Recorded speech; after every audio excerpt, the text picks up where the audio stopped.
You are watching the Sports Fan Base Network, and coming up on In the Trenches, we will be discussing and previewing games from last week and the week upcoming from all of the high school football action across Pennsylvania.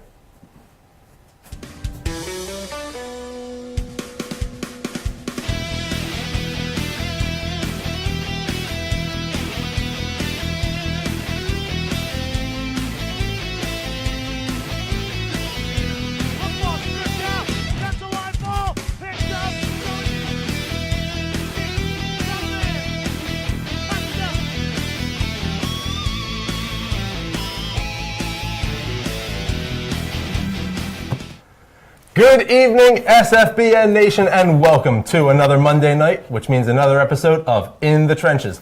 I'm Richie Blyvoice, and I'm joined, as always, by my hosts, Corey Sharp and Mike Palmer. Welcome back, gentlemen. Thank you. We want to talk about some great high school football action across the entire state of Pennsylvania. But before we do that, we want to talk very quickly about the tragedy that happened in Las Vegas over the course of last night. It was just such a horrific act, and as more news breaks, we continue to learn more, and our horrors continue to grow. For me personally, Las Vegas is a home away from home. I have family there, I have friends there, and I'm very thankful and very fortunate that they're safe and that they're okay. But from all of us here at the SFBN, we are sending our love, our support, and all of our well wishes out to the people affected by this horrible tragedy. It is October, gentlemen, and one of the other things that we like to talk about as we go through in this amazing world of ours, we do like to talk about some great causes. And October is known around the football world, around the entire country, as Breast Cancer Awareness Month. As part of our efforts in the community and our outreach in Pennsylvania, we at the SFBN at In the Trenches would like to recognize a couple of great charities, great groups and organizations doing some work to help prevent and help to heal some of these families affected by this horrible disease known as breast cancer. So this week we are going to be spotlighting a great charity, and each week we will spotlight a different one. This week we're going to start off right here in Pennsylvania with the PA Breast Cancer Coalition. And according to their mission statement, the PABCC represents, supports, and serves breast cancer survivors and their family in Pennsylvania through educational programming, legislative advocacy, and breast cancer research grants. So please be sure to reach their website at www.pabreastcancer.org. See how you can get involved and see how you can join the fight. So, gentlemen, while I know we've got some tough stuff going on in our world, the idea, though, is that we here, we talk sports, we talk about entertainment, and that's what entertainment is. Entertainment is here to be that light at the end of some darkness. And for those viewing at home, we want to do this in honor and in memory of so many people that have been affected by the tragedies in Las Vegas. We want to do this as the entertainment. People really need entertainment in their life to be the light at the end of the darkness. It was my sister Melanie who taught me that. So thank you so much to Melanie for doing that and telling me all about the darkness and the light. Thank you very much. So guys, let's start off and let's talk some great high school football because Pennsylvania's got a lot of it. So let's talk. Corey, I'm going to come to you first. We want to talk District 1. We're going to talk the Garnet Valley Jaguars beating Haverford in a closer game than I think people really were expecting. It was a closer game than people were expecting. I guess the scoreboard kind of indicated that, but Garnet Valley came out on top 28-13. They ran 71 plays from scrimmage. All 71 of them were called run plays. I don't know if I've ever seen anything like that before in my life at any level, no matter what. I mean, even Pee Wee kids 9 years old are throwing a few passes a game. But I think you do have a great offensive line there. You know, when you talk about GV, you talk about a great offensive line that you can run 71 absolutely points behind. And obviously their coach, trusts the offensive line. And I kind of want to give those guys a shout out because Kyle McCullough, Jake Early, Tom Mahoney, Ryan Shomo, and Esso Edigwe. So those guys really don't get much credit. All the glory really goes to the skill guys, but it's really those guys that draw the holes for them. Well, usually you see the quarterback buying the O-lineman dinner after he might have getting protected, but That running back for Garnet Valley definitely owes that lineman some Yeah, well, steak. two of them do. Danny Guy rushed for 220 yards and 3 touchdowns, and Matt Lassick rushed for 125 yards and a touchdown. Total, they rushed for 380 yards and 4 touchdowns on the ground. Their defensive line too is pretty good. They held Haverford to 19 yards on 12 attempts rushing. So where does that mean the game is won, fellas? Well, you know, the truth is, in the trenches, that's in the trenches. You look at somebody like Kevin Doherty, he's a D-back for GV, 2 interceptions, and then gets a third in the fourth quarter, but that gets called back. Yeah. So I guess technically it can't count, but we know what happened. Yes, and they held them. They held Haverford to 5 tackles for losses. So the penetration up front is no joke from Garnet Valley. But these were still 2 unbeaten teams. 2 unbeaten teams that come into this, and for me, I like to think it was a close game. It was. But when you can run the football like that and play great defense, like we said, pun intended, in the trenches, that's really where the game is won. You can control so many games like that. Well, let's talk Kevin Doherty. We talked about D-back for GV, and he had a great quote after the game. And he said, "All week, our defensive coaches pushed us and our scout team pushed us to be better. We play our bend but don't break defense." I love that. A bend but don't break defense. No big plays. We did a good job with it. And I guess when you're running the ball that much, when you're able to defend as well as they did on this game, I guess that really is the bend but don't break. Yeah, and the pressure, they don't really have too much pressure if they're the offense is controlling much of the clock, the time of possession. The thing is, with Kevin Doherty said it, the scout team during the week really helps him out. That is the key to a successful program, not only during the week through practice, but on game day, because when you get that good look from the same players and the bench players are going as hard as the starters during the week of practice, that is huge. And people don't really realize that, because I'm a coach right now for 7th and 8th grade, and when we only have 25 guys each team, JV varsity, and not a lot of the Scott team guys want to go out there and go the hardest every night, and that's just a true testament to what Garnet Valley is trying to prove. Buying in, exactly. Garnet Valley's coach, Mike Ritchie, says, "We knew it was a great challenge. We knew they would be very good. They execute that offense really well, but we also have to believe in our guys. The front four did a really good job getting pressure on the quarterback, and our coverage, I thought, was good all night." So, I would agree. Yeah, great quotes. You talk about 71 running plays. You're talking ground and pound at that point, and I don't. That's beyond that. It's beyond ground. It is ground, and pound at that point. But again, we talk offensive line.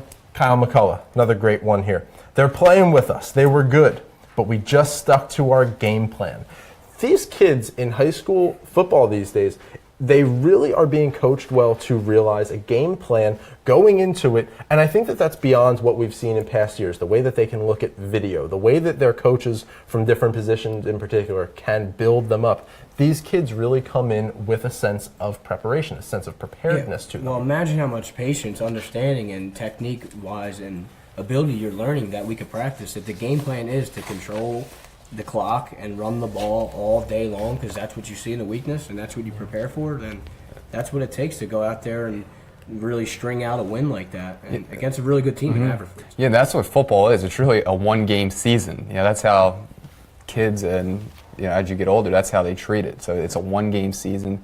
All your eggs are in that one game. And I don't want to leave Haverford out in this, because Haverford, we talk close game, 5 points. Haverford did have a good game here. Their quarterback, Jake Ruin, 20 for 33, 223 yards, 2 touchdowns.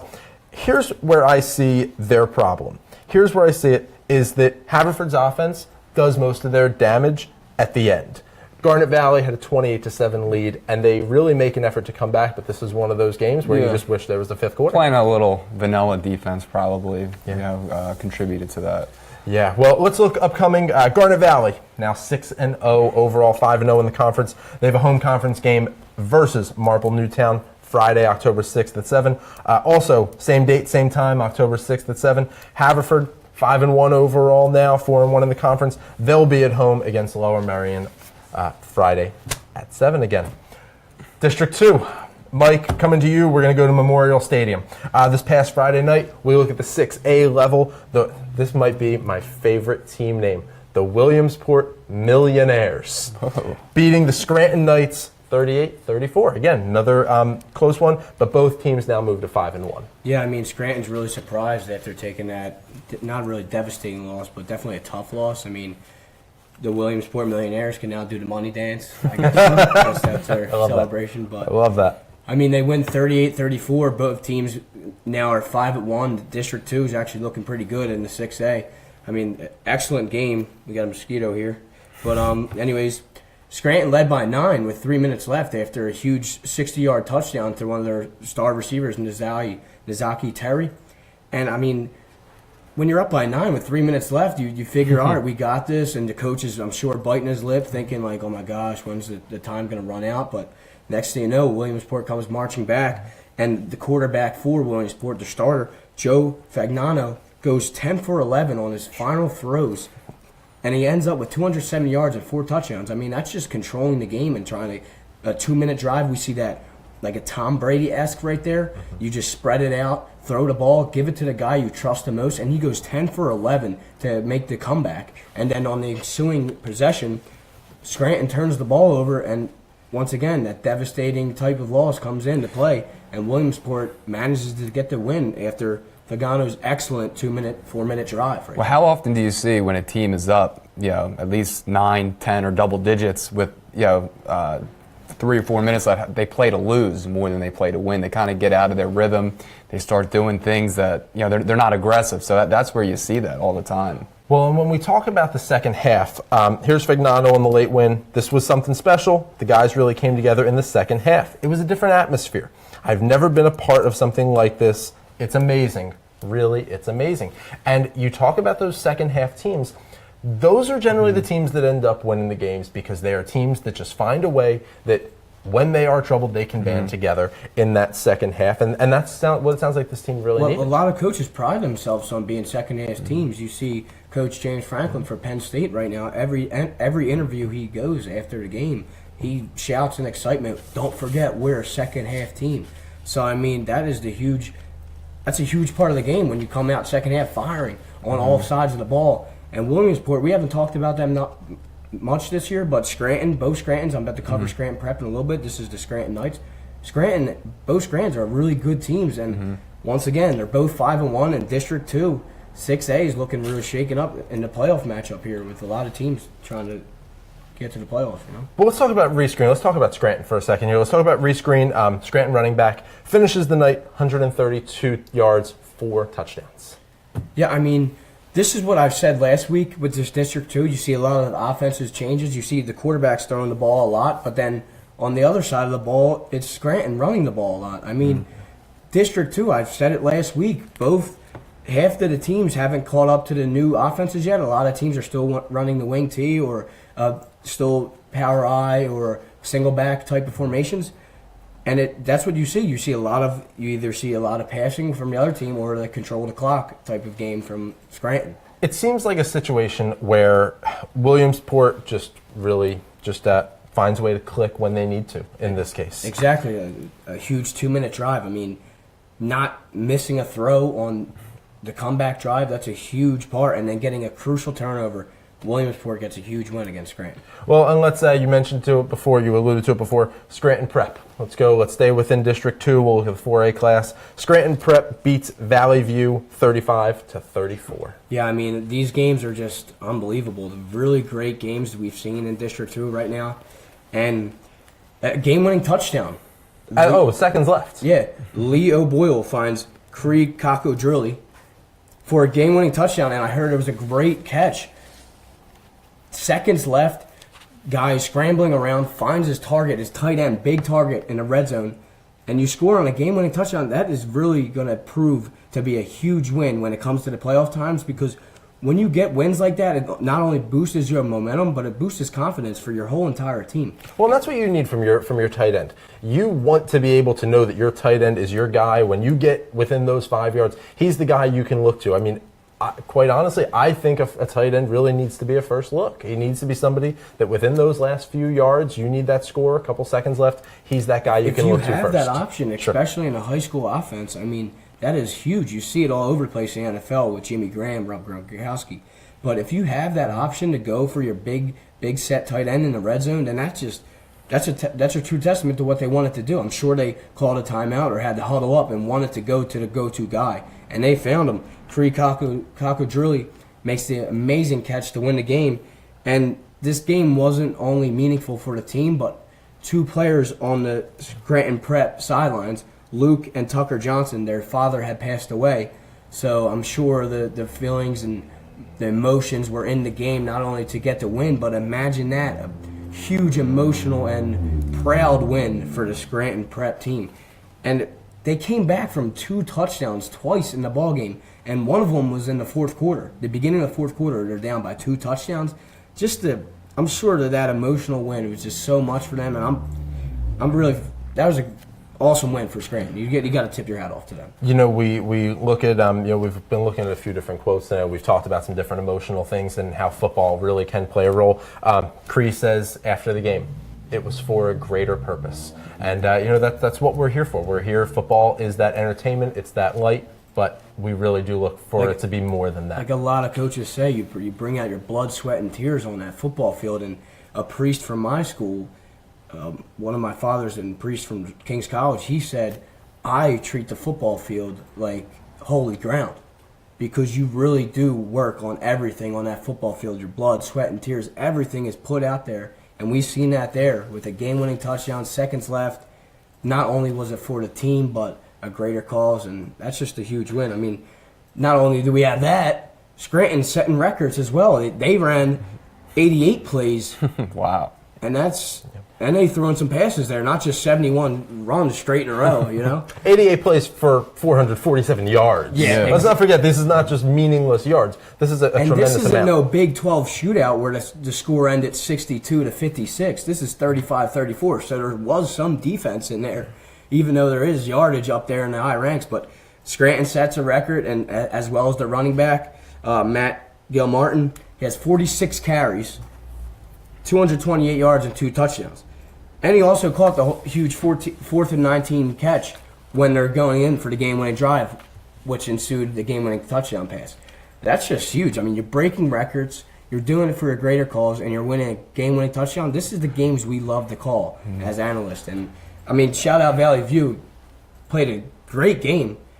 It's just they couldn't hold off Scranton in the last seconds. This is a game that Scranton can carry with them the rest of the season. I mean, especially, like you said, playing for that greater good and, the guys rallying. I mean, that's what a team is about. Right. With the guys rallying around, the entire team. Exactly. Really. And not only that, their rival Scranton, the public version of Scranton Prep, they took a loss. So you see that when you get home, that even makes you more fired up. And, you see Eagles win, Cowboys lose. It's like, let's go. Yeah.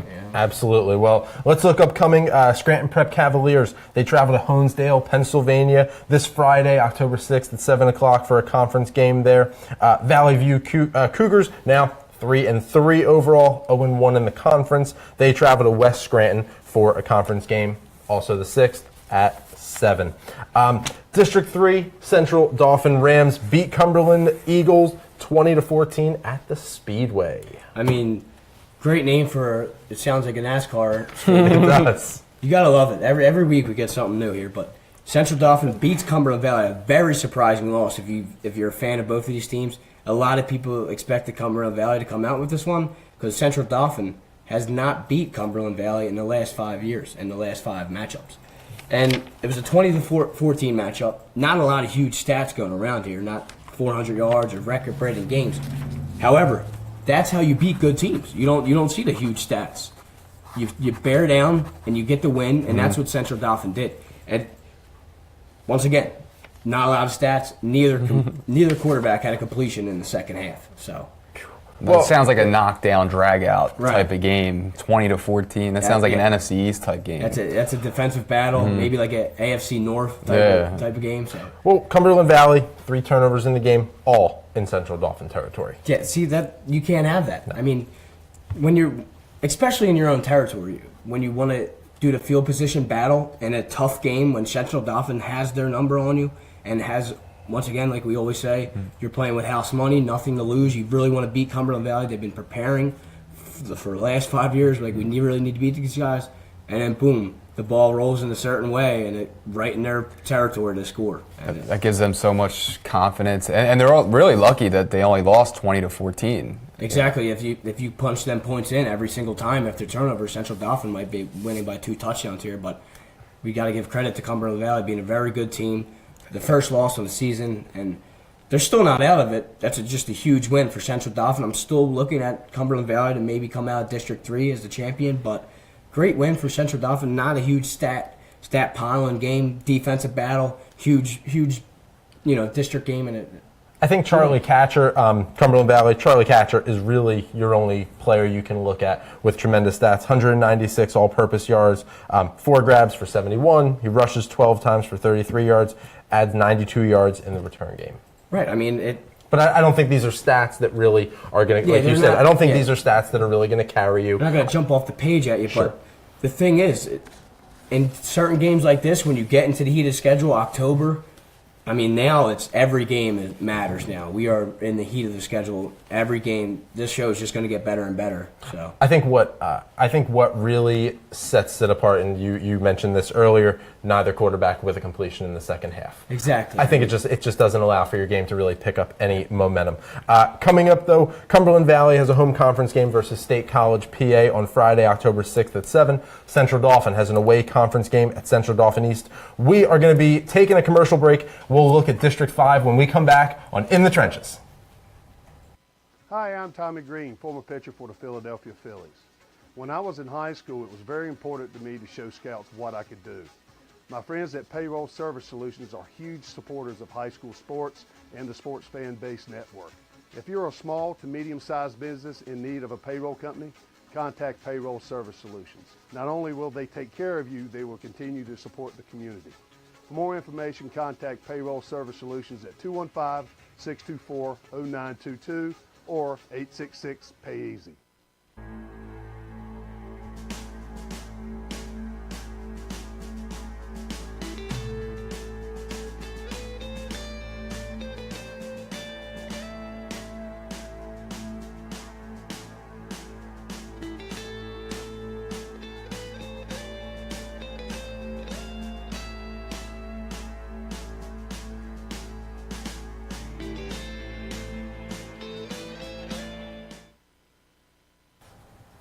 Welcome back to In the Trenches. Thanks so much for staying with us. We are going to jump right into it, and we're going to head to District 5. We're going to talk to State College Little Lions beating the Carlisle Thundering Herd. And I guess we could call it a close game at 70-14. They didn't play like the Little Lions, really. No. They, as you said, State College put up 70 points. They could probably rival Penn State up there. Play them in a scrimmage. But yeah, they scored 70 unanswered. Carlisle took the lead, a grand lead of 7-0, and that's Well, it doesn't start off well for the Little Lions. It does not, no. But then they scored 70 unanswered and kind of shut the door on that. Brandon Clark caught 3 touchdown passes, and he actually tied the game at 7 on a catch and run. So it was a very long touchdown pass, but he caught it on like a quick slant and then took it to the house. 6'5" senior should have 3 touchdowns. Yes. And the coach talked about matching him up with the Carlisle defense. They saw some matchups and they really exploited it. And it also helps you're 6'5". And well, I can read that quote here. Little Lions coach Matt Linsel. Anytime you can get a matchup we like out there, Brandon is our guy that is going to take advantage of things. We have a lot of faith and trust in him. When he comes off and says, I got it, we believe him. Tonight he came off and had it. We wanted to give him those opportunities. Yeah, I mean, why not? He's 6'5", just throw it up, Alshon Jeffrey style, and have him come down with it. And then you can see the yards after the catch. He can do that too. So he can really do it all. Tommy Freeberg went 9 for 13, 183 yards, 4 touchdowns. They were throwing halfback passes, so they were really broke out the playbook, as you could say. And then it was cool to see that, we talked about earlier the scout team, the backup guys. A guy like Kyle D'Amico rushed for 2 touchdowns. And those guys are so important that are kind of at the end of the bench but serve such an important role in practice, helping prepare these guys. And it's really nice to see that the coach puts them in and they get their glory on the field too in front of the fans and all that. You look at the Thundering Herd and they throw 2 really tough interceptions.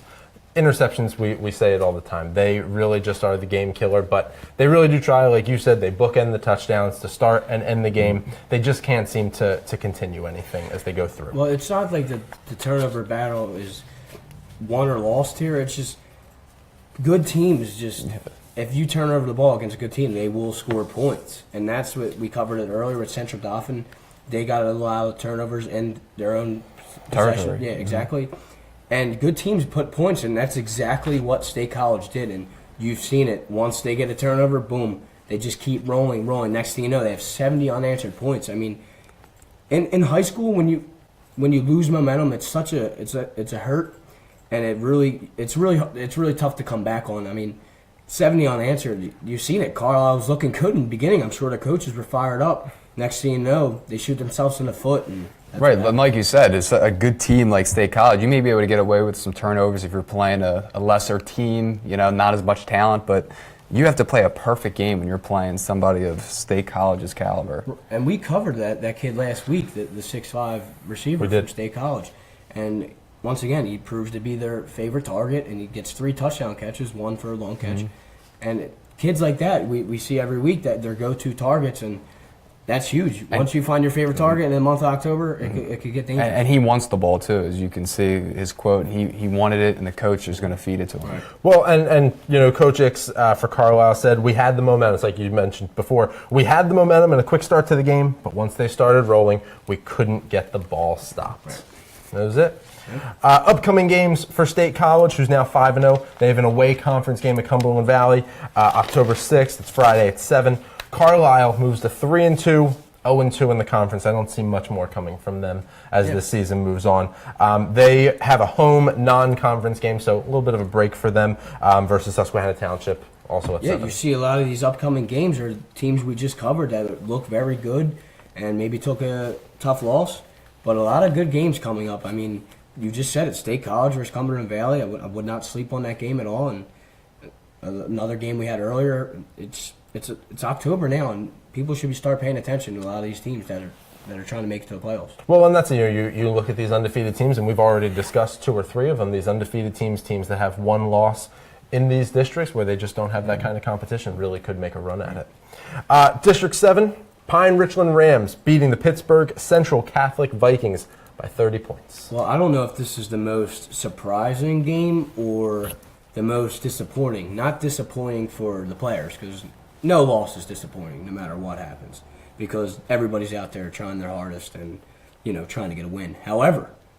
Pittsburgh Central Catholic is number 2 ranked in District 7, and Pine Richland is number 1.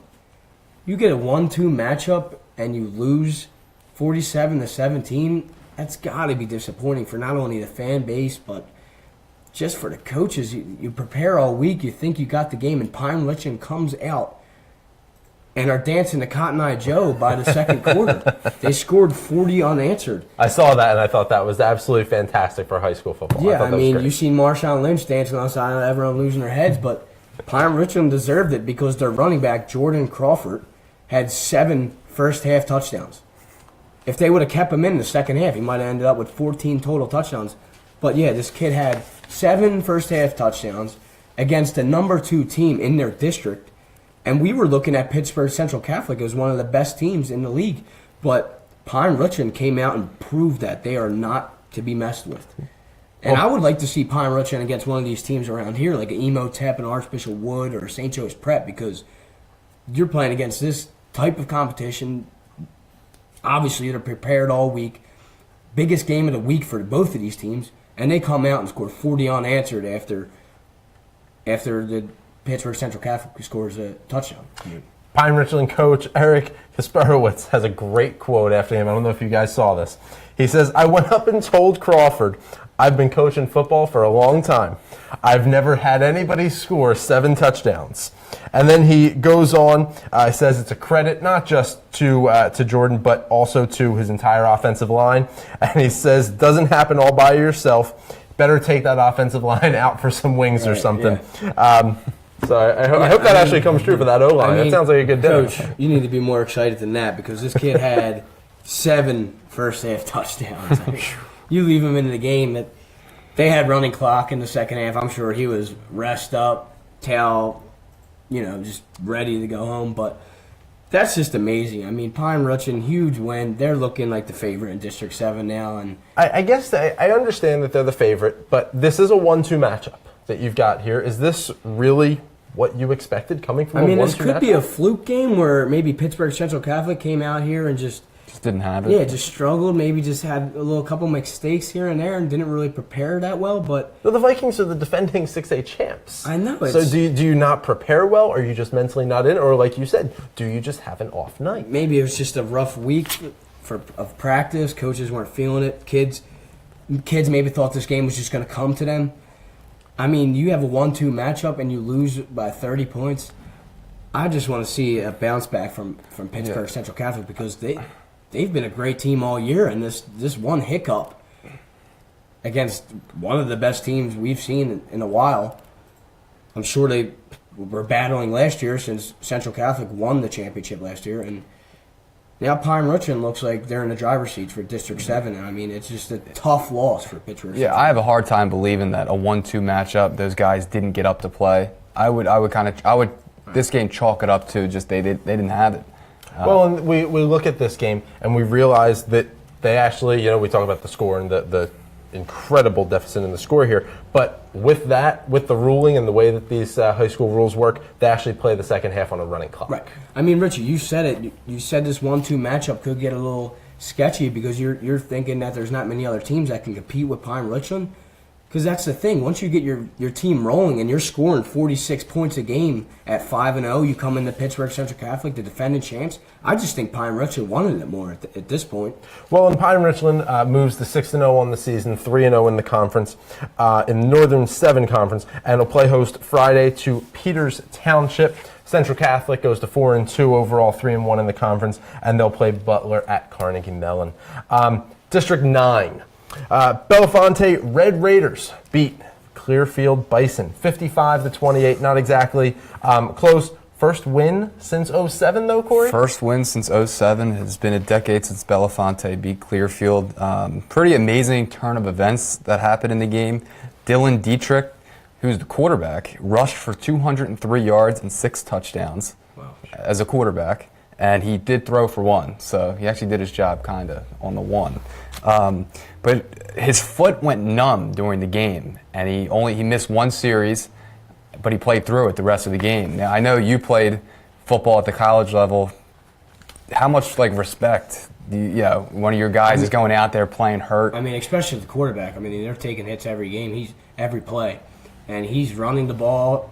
He's controlling the whole offense. I'm sure they're running a RPO type of deal, read option, and he has the ball in his hands every play, obviously. But when your quarterback goes out there and plays injured, that's going to give you confidence for the rest of the week, and that's just a huge win. That brings a smile to my face hearing that. I figured you would say that, because that's just endearing to your team when you're going out there battling with an injury. So, and then I want to get into Nick Pulowski, who started the year as the quarterback, but he was sidelined early in the year with an appendicitis injury, so that's why Dietrich took over. So when Pulowski took over for Dietrich, who left the game for a series, he threw a 54-yard pass down the field, which set up his own 1-yard touchdown. So we talk about a testament to a guy who still knows the system, that was the quarterback, a great teammate. Now he's not the quarterback, he's playing on the defensive end, but a guy that you can call in and really save the team. I mean, in that type of offense, when your quarterback does have the ball in his hands every play, making the reads, running the ball, to have a backup quarterback to step in like that, no complaints, and throw a huge touchdown pass like that, that's a testament to their program. They really might have something building up here in District 9. We don't hear a lot about District 9, but then again, you get stories like this and playmakers like that. It's great, because this is the first time we're talking about Belafonte on the show here, I believe. And for Pulaski, what a great teammate. Well, it's the first time that Belafonte's beaten Clearfield in a decade. In a decade, yeah. That's pretty amazing. So they have a great program. They have great kids on the team, obviously, as you can see. To be replaced is never easy, especially after an injury. It's not the greatest feeling. It's a little embarrassing, but as you can see, his head wasn't down, and he came in when the team needed him. I think Dietrich really, you said it before, you alluded to it before, started the game. Oh, absolutely. Yeah, easily. 6 touchdowns. Yeah, 7 touchdowns total. 200-plus yards. Played hurt. And he gets an INT on defense. There you go. Unbelievable. All with a hurt foot, too. Belafonte and head coach Shannon Manning, now 5-1, 3-1 in the conference, 5-1 overall. Senior night for them coming up October 6th. We're going to get into our senior nights as we keep these months rolling on. They have a home conference game versus Penns Valley area. Clearfield and head coach Tim Janico, 3-3 overall, 1-3 in the conference. Don't know what I see much more coming from them at this point. They do have a home conference game, which really, if it's not over already, this just might be their last chance at it. They go against Tyrone Friday, October 6th at 7. District 11, Bethlehem Catholic, Golden Hawks beating Easton 24-17 in Eastern PA. Yeah, Bethlehem Catholic, they put up 10 unanswered points in the fourth quarter. Again, another come-from-behind win. The final play went for 12 plays, 74-yard drive. So really tic-tac-toe. Matt Bisco finished it off with a 6-yard run. And then we have Christian Dayton, intercepted a pass from Easton with 2:23 left that sealed the game. And there you have it. So Bethlehem Catholic pulled out a really close one. Look at a wide receiver, Dazen Rhodes. 7 receptions, 80 yards, and a touchdown.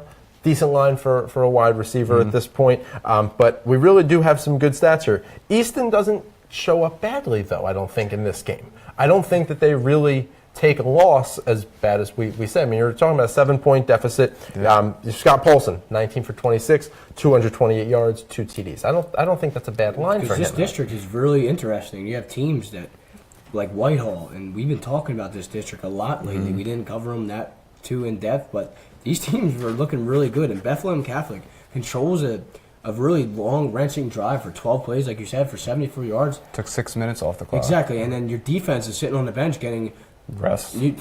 Scouting report, seeing what they're going to do, get ready, and then the defense comes out and shuts it down. And this district, like I was saying, I mean, these teams, like, they hate each other, and they're all looking to win because the titles have been bouncing back and forth through the last couple of years, and now we have a couple of huge games set up.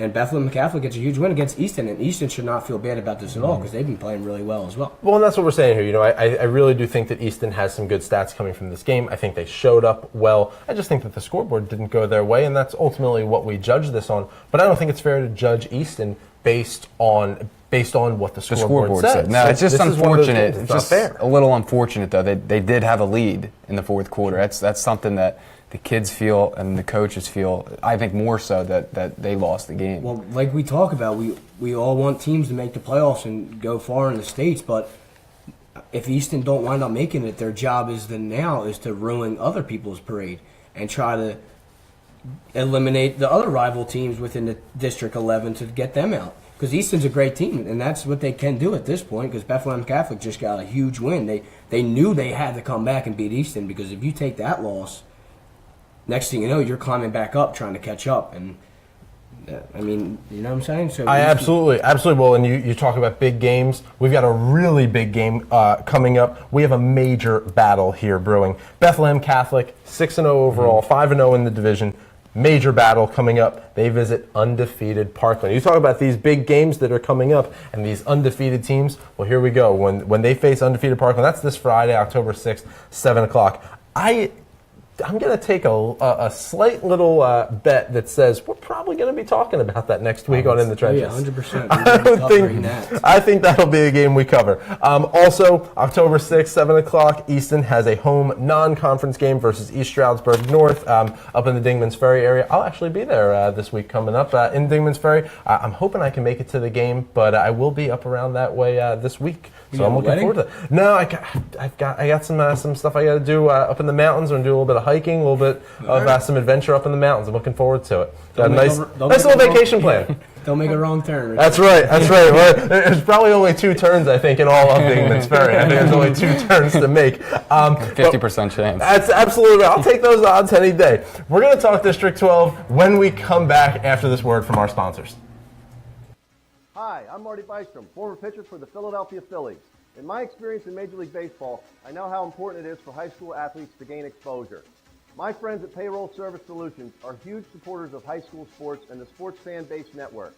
If you are a small to medium-sized business in need of a payroll company, contact Payroll Service Solutions.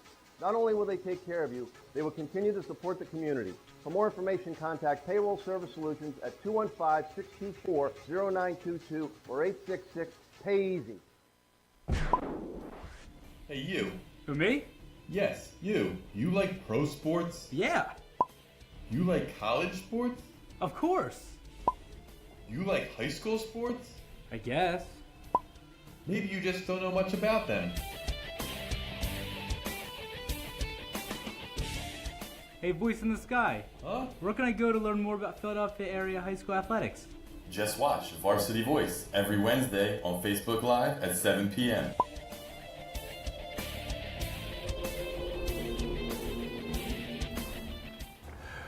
Welcome back to In the Trenches on the SFBN. We are here and we're going to look at some upcoming games for you coming up. Here we go. I'm sorry. These games have happened. These games, okay. Oh, excuse me for 1 second. I'm This sorry weekend. about that. So, thank you very much, Corey. Let's take a look at some scores from this past week. So, looking at District 12, Jules E. Mossbaum at Abraham Lincoln, 30-8. Abraham Lincoln taking that one. Kensington at Dobbins Randolph Votech, 16-12. Kensington pulling away with that one there. Yeah, I mean, John Bartram looks really good here in the Philadelphia Public League. They win a huge win, 43-2, giving up one safety. And then you see Fellsworth, George Washington. Usually Washington is having a struggle season, but they pull one out, 33-12. And then Frankfurt blanks West Philadelphia, 28-0. And once again, Northeast. It bouncing back off that Newman Goretti game where they just were thrown in there 8-7. That's a big win against Simon Gratz. Simon Gratz now lost 2 in a row to Imhotep and Northeast. And then you see the PCL games there at the bottom.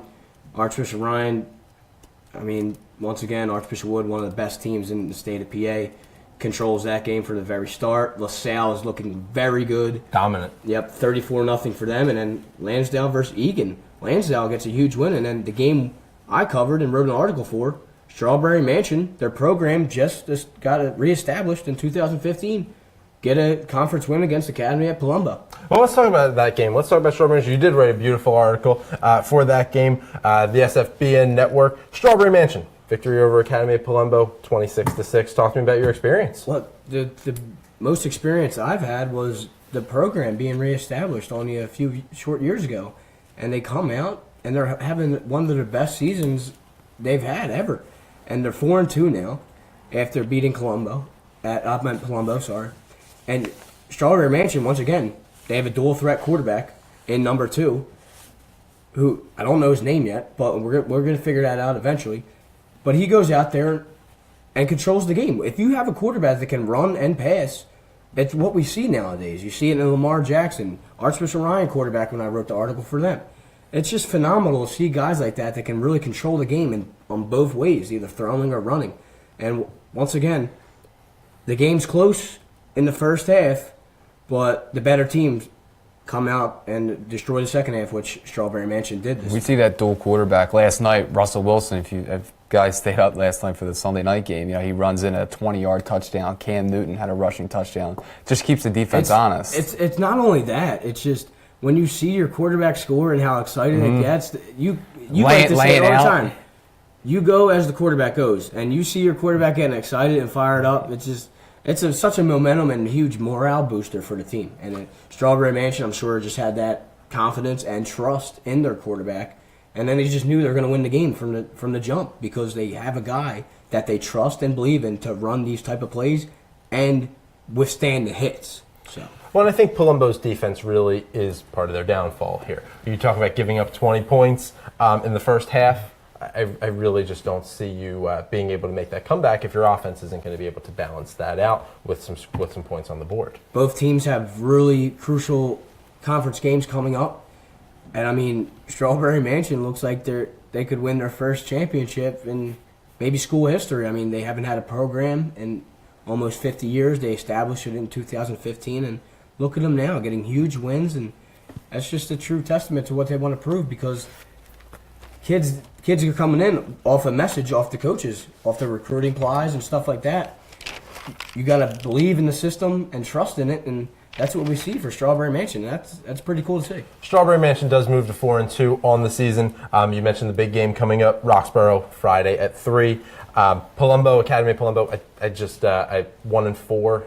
I don't really see much of a bounce back from them, but they do take on Edison Friday at 3 o'clock as well.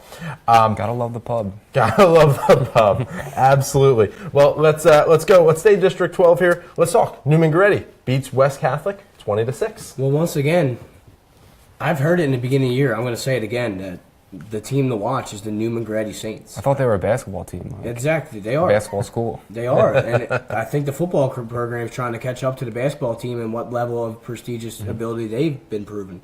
But you come out, and West Catholic is a state champion almost 4 years ago. So to flip sides and see Newman-Goretti beat them impressively 20-6 is, once again, it's interesting. And I want to see what Newman-Goretti can do throughout the season because they're a 2A team. Remember that. They dropped down. They've always been on the level of decreasement from going to 4A to 3A. And now they're finally in 2A to finally maybe win a championship and get that program established, maybe to get more kids, maybe more respectful a 3A championship. But if they win a 2A championship here, who knows what could happen.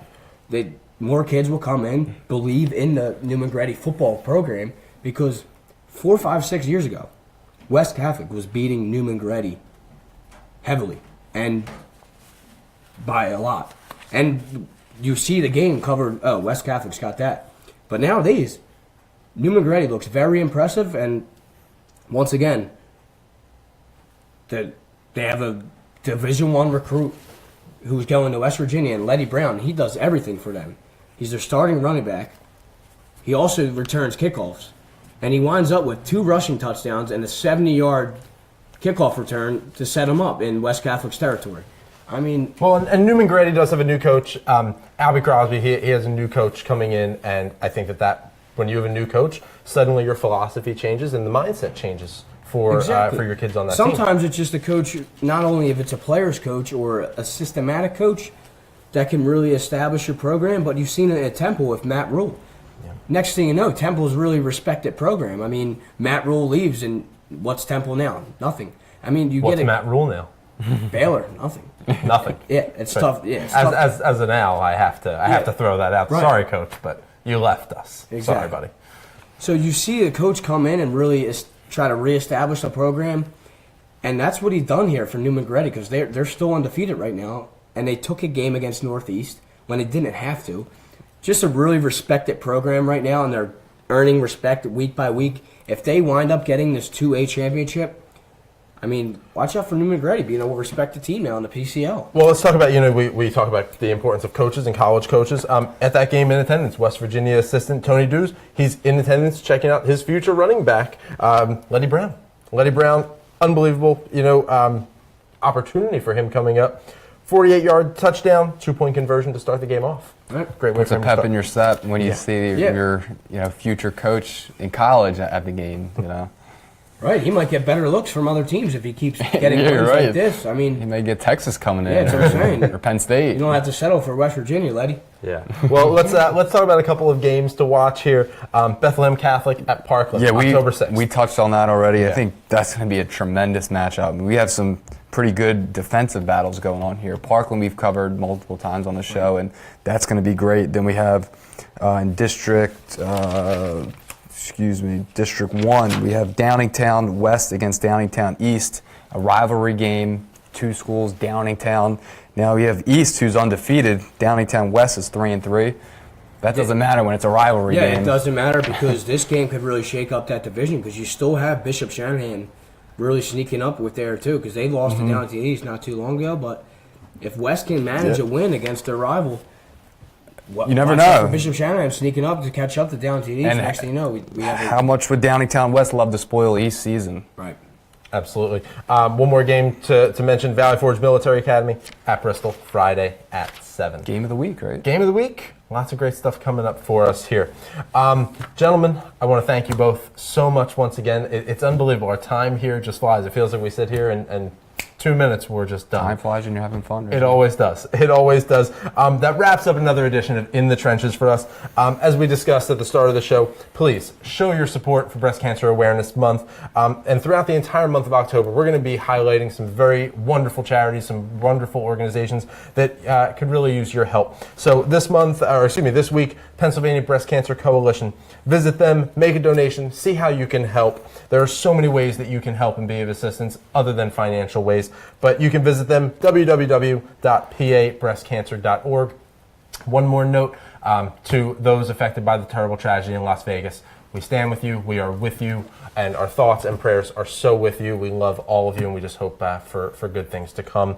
So we stand with Vegas.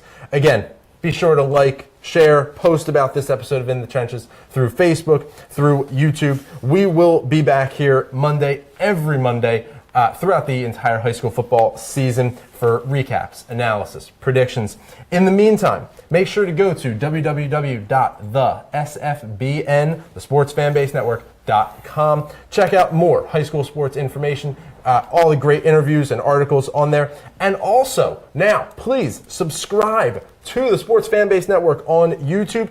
Also, if you're unable to check out our videos, you can now get us on iTunes. So cool. You don't get to look at our pretty faces, but you still get to hear some great words of wisdom and our great analysis on high school football throughout the entire state. You can catch us. You can catch all the other great shows like Varsity Voice, In the Goal, and some other great stuff coming from the SFBN. But until next week, for Corey Sharp, for Mike Palmer, I'm Richie Blywice, reminding you to stay classy and be good to each other.